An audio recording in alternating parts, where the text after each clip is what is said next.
This is Grant from Outdoor Pursuits, and I'm going to be showing you how to change a flat tire on a bike.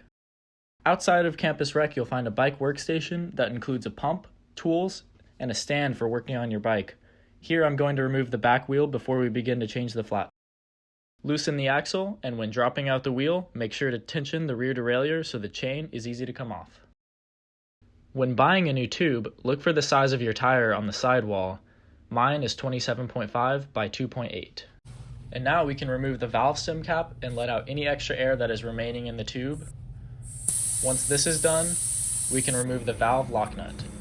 Next, we're going to begin removing the sidewall of the tire from the rim. If you don't have tire levers, you can use something like a flathead screwdriver, which could work just as well. Insert the end of the lever into the tire and pull out. Doing the same with the second lever.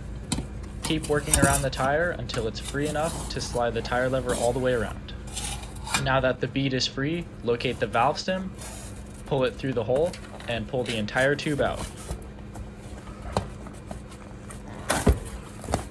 Since my tube has a pretty big hole in it, I will be throwing it away. At this point, it's very important to check for anything left in the tire that could puncture our new tube.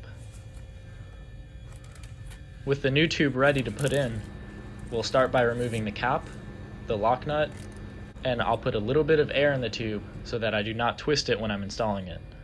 To install the new tube, we're going to repeat the steps we did to remove the old one by pulling the valve stem through the hole, pushing the tube up under the tire onto the rim, and then we're going to work the tire bead back over the rim. While doing this, you'll notice the last bit of the tire bead is going to become very difficult to get over the rim. So now we're going to grab our tire levers and start working it over until we get every last bit.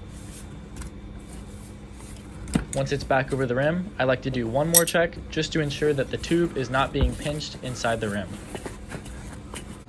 Now we can put the lock nut on and air up the tire. Make sure you air up the new tube to the recommended pressure. You can find this on the sidewall of the tire. Let's reinstall the valve stem cap and take the wheel back to the bike. Reinstall the wheel in the correct direction.